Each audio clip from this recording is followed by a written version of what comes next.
So I'm going to do 4 poems today, and this is the first one. The first Pride was a riot. A riot started by black and brown trans feminine people. A riot where black and brown trans folks threw bricks at cops. Not a party for straight white girls to click pictures of Justin Trudeau topless with corporations advertising their names on the streets, selling anything with rainbows on it. Just here for a day or a month to gain profit, appropriating what pride really means. I'm not here to seek your pink-wash allyship. I'm not here for your rainbow capitalism. I'm not here for you to tell me there should be police marching in the parade with me. I'm here to fight for my community. I'm here to fight so we can all be free. What is queer liberation with capitalism and the police?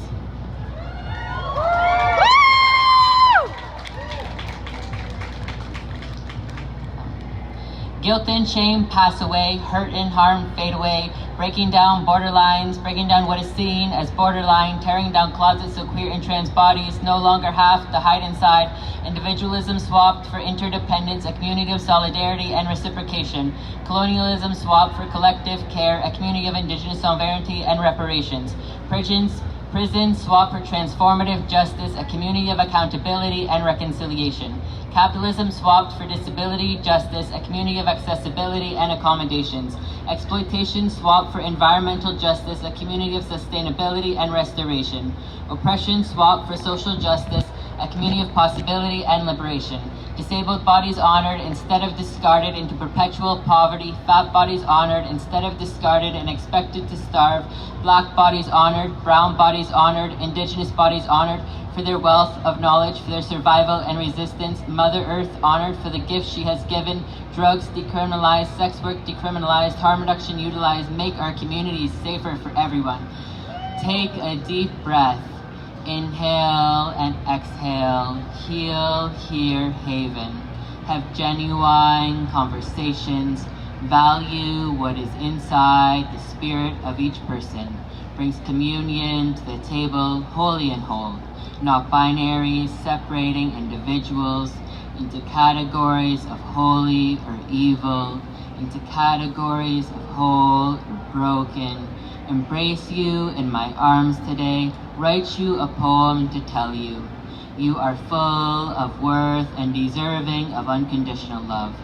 Then proceed every day, validating this statement through my actions, until you believe it and know for yourself you are full of worth and deserving of unconditional love. Woo!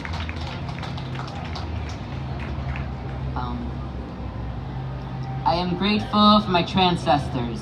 I am grateful for the past they have paved and the battles they won, who have left a long legacy. I am grateful for my queer elders, who can share oral and living histories, who can tell me stories of what it was like during the bathhouse raids and Stonewall riots, who can tell me stories of survival during the AIDS epidemic, who let me know what it is like aging in a trans body, what it is like aging in a queer, loving family. I'm grateful for my queer mentors, who empower me, who remind me of all that I am and who I am destined to be, who have taught me so much and continue to teach me. I'm grateful for the queers that come after me, bringing fresh ideas and new understandings, creating art and bringing life to meaning, reminding me of what it was like to be a child and what it was like to be a teen. I'm grateful for my intergenerational queer relationships. They remind me the work here is far from being done and that I still have so much yet to learn. They bring me confidence and a feeling of home. They support me and let me be who I am. I'm grateful for my intergenerational queer family and the life they allow me to lead. There are so much stories left untold.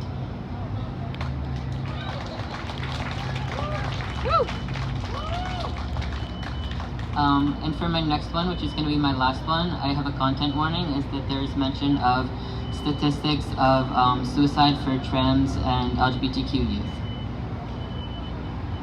It's called A Wildflower Dreams of Queer Futures. The child in me was a dandelion, bright yellow, fitting into neither pink nor blue norms of the gender binary. The thing about weeds is they're only weeds when they are considered to be growing unwanted. The queer child in me with grass stains and skinned knees was made to believe that they too were growing unwanted. Cut down and picked on to make smaller, excluded from bouquets of flowers. I never did fit in with the girls, nor did I fit in with the boys either. A drifter, shapeshifter, wandering and wondering what garden I would be able to call my home. A daydreamer, wanting and pondering about the future I would one day know. It is a fact that more than half of transgender and non-binary youth seriously considered attempting suicide in the past year. Remembering everyone that has said anything queerphobic to me and holding inside my bones constricting. Believing that one day it gets better when I am older and can finally move to the city to be queer because queer folks don't belong in the country. That's just not something folks could be here. Queer suicides normalized. I was traumatized. We need to realize what can support trans lives and stop the lies they are fed to believe. It is a fact that trans youth who are allowed to use their chosen name experience a 65% decrease in suicide attempts. It is a fact that trans youth who have their pronouns respected by all or most people in their lives attempted suicide at half the rates of those who did not. Call me a flower, don't call me a weed. Use they, them pronouns to refer to me, not inanimate pronouns as I am living. It took years. Years of slowly coming out. Years of slowly coming into myself. By the end of my high school years, I had finally built up enough confidence to love myself, but I still struggled to love my queer self. Wanted to be the perfect ally while still wishing I wasn't queer myself. The first Pride I ever attended was Toronto World Pride 2014, when I was 18 years old. That day was a day I'll never forget. I hung out with a friend of a friend of a friend of a friend, and we chatted on this apartment lawn as we all drank and smoked weed. The deep connection I felt with these genderqueer beauties that were proud to be transformed me. This was my first time meeting people who I could envision myself to be. It is a fact that having at least one accepting adult can reduce the risk of a suicide attempt amongst LGBTQ youth by 40%. I found ways to grow through the cracks of pavement, found ways to grow in a garden amongst flowers planted, found ways to grow even when I was made to feel unwanted.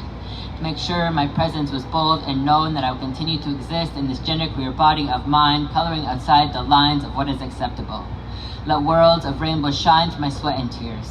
The lion in me roared as I continued to survive, found ways to thrive. I stayed alive.